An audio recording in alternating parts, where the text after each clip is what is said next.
Poliisi Constable Murombo Stephen ng'abadde akolera ku poliisi ya CPS mu Kampala asimbiddwa mu kkooti ya Buganda Road mu maaso g'omulamuzi Asumani muhumuza n'amusomera emisango ebiri okuli okulagajjalira omulimu gwe n'okulemerera okukuuma ebyokulwanyisa ng'emmundu ye yagireka mu kifo ekikyamu ekyaviirako musirikale munne Ivan Wabwire okugimubbako n'agittisa Omuyindi Uttam Bhandari omuwozi w'ensimbi eri akulira TFS Financial Services Limited nga 12 omwezi guno ku Lwajja Chambers mu Kampala.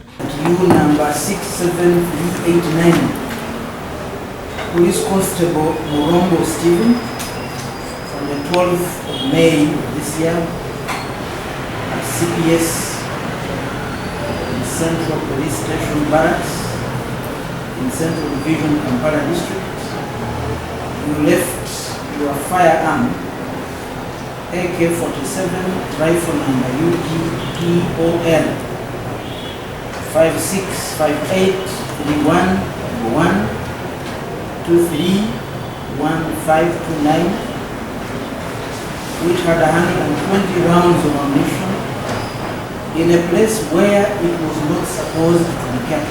Okusinza ku mpaaba ya kkooti, Murombo w'emyaka 24 Emmundu Eyalagajjalira ya kika kya AK-47 nga yalimu amasasi 12 wabula nga emisango gyombi Murombo agyegaanye. One police constable Wabwire Ivan found it abandoned and used it for the purpose of causing the death of Uttam Bhandari. Have you understood the charge? Is it true? No, sir.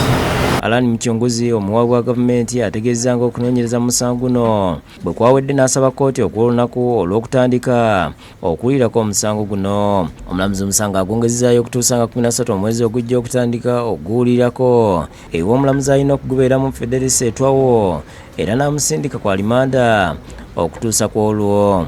For hearing of your case before the trial magistrate who sits at court number 6 downstairs. Bino ebijjidde nga ne Wabwire ku Lwokusatu yasimbwa mu kkooti n'avunaanibwa ogw'okutta Uttam n'asindikwa mu kkomera e Luzira. So in the circumstances, I'm sending you on remand till 7th of June. Senfuma Joseph Innocent yakusakidde eggulu lino.